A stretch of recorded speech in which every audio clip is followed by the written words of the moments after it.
3 March 2024। The pink city, Jaipur, Rajasthan. Mansarovar के effluent quite neighbourhood में एक बड़ा प्रिस्टीन व्हाइट बंगलो साइलेंट खड़ा था। ये खंडेलवाल फैमिली का होम था। बाहर से ये सक्सेस की एक पिक्चर थी, परफेक्ट इंडियन फैमिली का सिंबल था। ये एक ऐसा हाउस था जिसे नेबरहुड में हर कोई लुक अप करता था। लेकिन 3 मार्च की मॉर्निंग उस हाउस से जो साइलेंस आ रहा था वो पीसफुल नहीं था, वो डेफनिंग था। इनसाइड एक अनइमेजिनेबल हॉरर का सीन था। 4 बॉडीज, एक फादर, एक मदर, एक सिस्टर और एक ग्रैंड मदर। ये रॉबरी नहीं थी, ये कोई आउटसाइड अटैक नहीं था। पूरी फैमिली को सिस्टमैटिकली और ब्रूटली एनाइलेट कर दिया गया था। सब्सिक्वेंट इन्वेस्टिगेशन एक ऐसे मॉन्स्टर को रिवील करने वाली थी जिसे उन्होंने खुद रेज किया था, नर्चर किया था और अपना सन कहते थे। Khandelwal family new Indian success की डेफिनेशन थी। फैमिली के हेड थे 55 साल के प्रकाश खंडेलवाल, एक सेल्फ मेड मैन। उन्होंने नथिंग से एक मैसिव टेक्सटाइल एम्पायर बिल्ड किया था। वो एक रिस्पेक्टेड नो नॉनसेंस बिजनेसमैन थे जो अपने शार्प माइंड के लिए बट ऑल्सो अपनी जेनरोसिटी के लिए जाने जाते थे। वो लोकल कम्युनिटी के पिलर थे। उनकी वाइफ 52 साल की सरिता खंडेलवाल एक काइंड और डिवोट वुमेन थी। वो एक सोशलाइट थी, चैरिटी वर्क में डीपली इन्वॉल्व थी और बाय ऑल अकाउंट्स फैमिली का वार्म लविंग हार्ट थी। उनके 2 चिल्ड्रन थे। सबसे यंगेस्ट थी 23 साल की राशि खंडेलवाल। वो ब्राइट एम्बिशियस थी। उसने कॉमर्स में top of her class graduate किया था और अपने MBA के लिए अब्रॉड जाने की प्रिपेयरिंग कर रही थी। वो फैमिली की प्राइड थी, उनके साथ रहती थी। और फिर था आर्यन खंडेलवाल 25 साल का। वो सिर्फ एक सन नहीं था, वो परफेक्ट सन था। वो खंडेलवाल फैमिली का क्राउन ज्वेल था, उनके सक्सेस और उनके वैल्यूज का लिविंग एम्बॉडीमेंट। उसका इम्पेकेबल एकेडमिक रिकॉर्ड था। वो एक स्टेट लेवल डिबेटर, एक गिफ्टेड एथलीट था। उसने एक टॉप इंजीनियरिंग कॉलेज में कवेटेड स्पॉट सिक्योर किया था, ऑनर्स के साथ ग्रेजुएट हुआ और फैमिली के अकॉर्डिंग अमेरिका में एक हाई प्रोफाइल टेक फर्म के लिए 2 ईयर स्टिंट वर्क करके जस्ट रिटर्न हुआ था। उसके पेरेंट्स सबको बताते थे कि कैसे उनका सन एक ऐसा पैकेज अर्न कर रहा था जिसका ज्यादातर पीपल सिर्फ ड्रीम देख सकते थे। आर्यन खुद पोलाइट, सॉफ्ट स्पोकन और आउटवर्डली रिलीजियस था। उसने कभी अपनी वॉइस रेज नहीं की।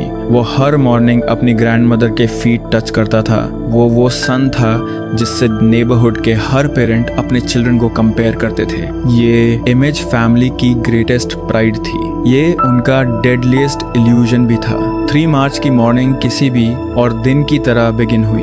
फैमिली की लॉन्ग टाइम मेड लक्ष्मी सुबह 8 बजे बंगलो पर अराइव हुई। उसने डोरबेल रिंग की, कोई आंसर नहीं आया। ये हाईली अनयूजुअल था। खंडेलवाल्स अर्ली राइजर्स थे और सरिता दिन इंस्ट्रक्शंस देने के लिए हमेशा अप होती थी। लक्ष्मी ने फिर से रिंग किया एंड अगेन। उसने 10 मिनट्स वेट किया। उसने सरिता के मोबाइल फोन पर कॉल करने की ट्राई की। वो उसे हाउस के इनसाइड फेंटली रिंगिंग सुन सकती थी। एक कोल्ड फीलिंग ऑफ ड्रेड उससे होने लगी। उसने मेन डोर को पुश किया, वो अनलॉक था। लक्ष्मी ने इनसाइड स्टेप किया। साइलेंस हैवी अननेचुरल था। पहली चीज जो उसने देखी वो लिविंग रूम था। वो एक मेस था।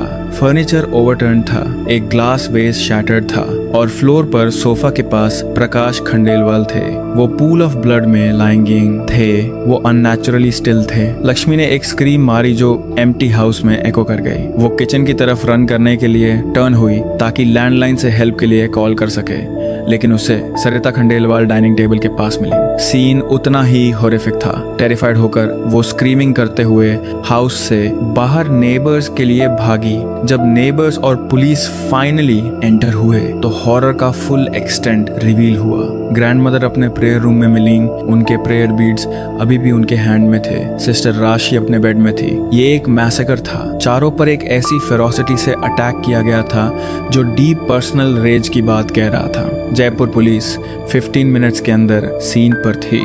उन्होंने हाउस को सील कर दिया। इनिशियल थियरी एक रॉबरी गॉन रॉन्ग की थी, लेकिन उसे मिनट्स में डिसमिस कर दिया गया। सारे वैल्यूबल्स सेफ में पड़ा। कैश सरिता की बॉडी पर, गोल्ड, ज्वेलरी सब अनटच्ड थे। ये रॉबरी नहीं थी, ये पर्सनल था। मर्डर वेपन पास के कंस्ट्रक्शन साइट से एक हेवी आयरन रॉड और किचन नाइफ्स का एक सेट हाउस के बैक में एक ट्रैश बिन में फाउंड हुए। उन्हें वाइप क्लीन किया गया था but not well enough. Police ने इमीडिएटली ऑब्वियस क्वेश्चन पूछा, फैमिली का 5th मेंबर कहाँ था? द परफेक्ट सन आर्यन, वो मिसिंग था। उसकी कार, एक ब्रांड न्यू SUV जो उसके फादर ने उसे गिफ्ट की थी, वो भी गॉन थी। इसने इमीडिएटली उसे प्राइमरी विटनेस या प्राइमरी सस्पेक्ट बना दिया। पुलिस ने उसका फोन ट्रेस पर लगाया, वो स्विच्ड ऑफ था। उन्होंने उसकी कार के लिए all points bulletin put out किया। आर्यन के लिए सर्च बिगिन हुई, लेकिन फिर सुबह 11 बजे बॉडीज डिस्कवर होने के जस्ट 3 आवर्स बाद आर्यन खंडेलवाल 30 किलोमीटर्स दूर जयपुर के आउटस्कर्ट्स पर एक पुलिस स्टेशन में वॉक इन करता है। वो डिसेबल्ड था, उसके क्लोथ्स स्टोन थे, उसके आर्म्स और फेस पर स्क्रैचेस थे और उसके पास एक स्टोरी थी, एक बहुत ड्रामेटिक, बहुत रिहर्स्ड स्टोरी। उसने क्लेम किया कि लेट एट नाइट 4 या 5 आर्म्ड रॉबर्स का ग्रुप फेसेस मास्क्ड हाउस में ब्रेक इन कर गया। उसने कहा कि उन्होंने मनी डिमांड किया और उसके फादर ने रिफ्यूज कर दिया।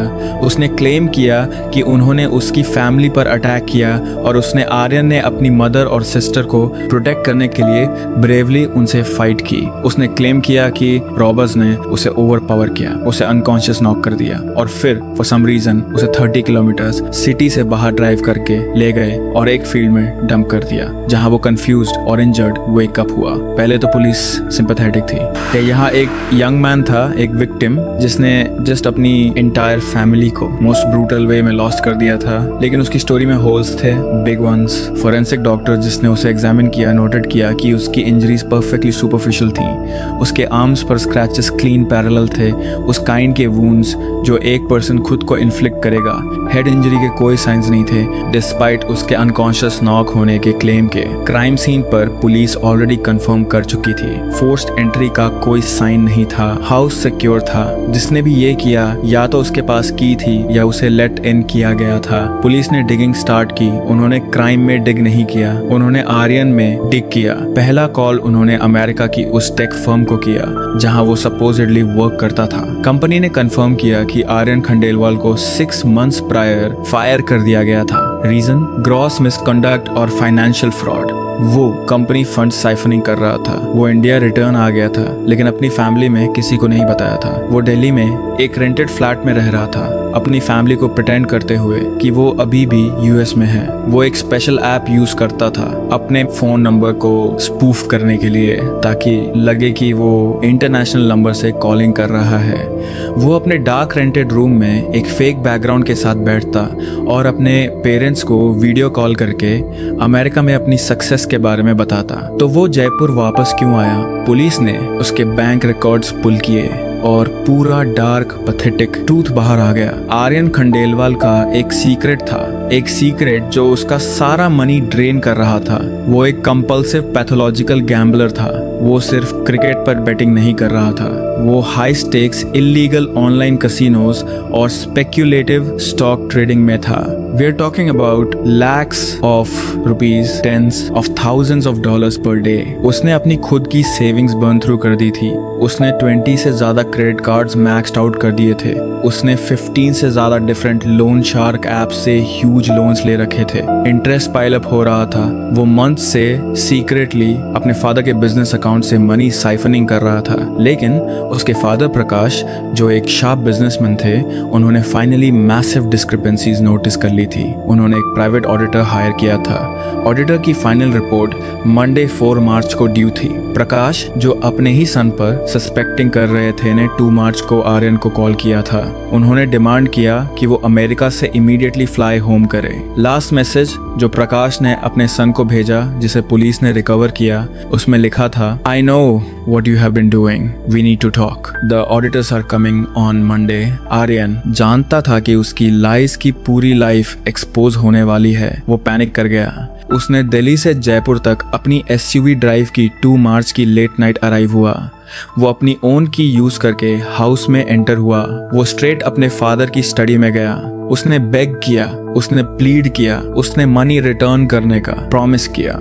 उसके फादर, जिस सन को उन्होंने वर्शिप किया था, उसे as a fraud, a thief और अ लायर देखकर एनरेज थे। उन्होंने आर्यन से कहा कि वो खंडेलवाल नेम पर एक डिसग्रेस है। उन्होंने कहा कि वो उसे डिसोन करने जा रहे हैं और मॉर्निंग में फर्स्ट थिंग उसे पुलिस को रिपोर्ट करेंगे। आर्यन के लिए ये एंड था, परफेक्ट इमेज जिस पर उसने अपनी इंटायर आइडेंटिटी बिल्ड की थी, वो शैटर होने वाली थी। वो ऐसा हैपन नहीं होने दे सकता था। वो शेम स्टैंड नहीं कर सकता था। वो सिर्फ स्नैप नहीं हुआ, उसने एक चॉइस बनाया।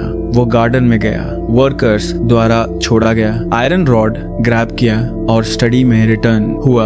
उसने पहले अपने फादर को स्ट्राइक किया। उसकी मदर सरिता कमोशन सुनकर अपने बेडरूम से रन आउट हुई। उन्होंने अपने सन को और जो उसने किया था वो देखा। वो स्क्रीम्ड। वो उसकी नेक्स्ट विक्टिम थी। उसकी सिस्टर राशि वेकअप हुई और अपने रूम से बाहर आई। उसने उससे फाइट करने की ट्राई की। उसके आर्म्स पर डिफेंसिव वुंड्स ने ये प्रूव किया, but she was no match for his rage. और उसकी 80-year-old ग्रैंडमदर उन्हें सिंपली इसलिए किल कर दिया गया बिकॉज वो एक विटनेस थी। वो रूम टू रूम गया, सिस्टमैटिकली अपनी एंटायर फैमिली को इरेजिंग करता गया, all to protect his fake reputation. ये केस मनी के बारे में नहीं है, नॉट रियली। ये एक इमेज के बारे में है, the perfect son. The Sharma ji का बेटा सिंड्रोम अपने मोस्ट हॉरिफिक नाइटमेरिश एक्सट्रीम पर पहुंच गया। ये मुझे एक क्वेश्चन आस्क करने पर मजबूर करता है, how much pressure is too much pressure. हम एज अ सोसाइटी परफेक्शन के इस आइडिया से ऑब्सेस्ड हैं। The IIT degree, the US job, the big salary. हम ये आइडल्स क्रिएट करते हैं। हम अपने चिल्ड्रन को इन मोल्ड्स में फोर्स करते हैं। हम एफर्ट सेलिब्रेट नहीं करते, हम सिर्फ सक्सेस सेलिब्रेट करते हैं। और जब एक चाइल्ड उन इम्पॉसिबल स्टैंडर्ड्स को मीट करने में फेल होता है तो उन्हें कोप करना नहीं टॉट किया जाता, उन्हें बस लाए करना टॉट किया जाता है। आर्यन खंडेलवाल एक पर्सन नहीं था, वो एक लाए था। वो एक एम्प्टी हॉलो शेल था जो उसकी फैमिली और उसकी कम्युनिटी की एक्सपेक्टेशंस पर बिल्ड था। और जब वो शेल क्रैक होने लगा, जब रियल, फ्लॉड, एडिक्टेड और फेल्ड आर्यन एक्सपोज होने वाला था, उसने मिरर को डिस्ट्रॉय करने का चोज किया। उसने उन वेरी पीपल को डिस्ट्रॉय करने का चोज किया जो उसके ट्विस्टेड माइंड में उसके फेलियर के जजेस थे। क्या कोई पॉइंट था जहां उसे सेव्ड किया जा सकता था? व्हाट इफ उसने 6 months अगो ही कन्फेस कर लिया होता,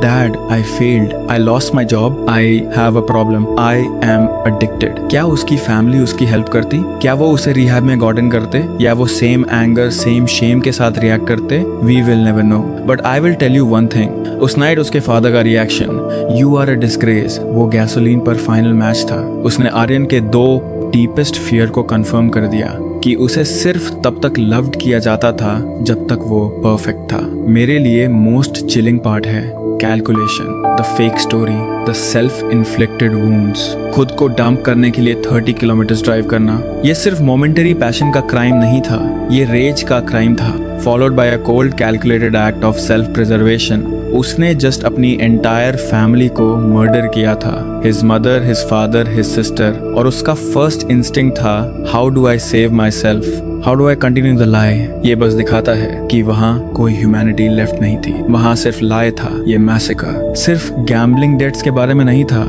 ये टेरर के बारे में था, अ फेलियर के तौर पर देखे जाने के एब्सोल्यूट सोल क्रशिंग टेरर के बारे में।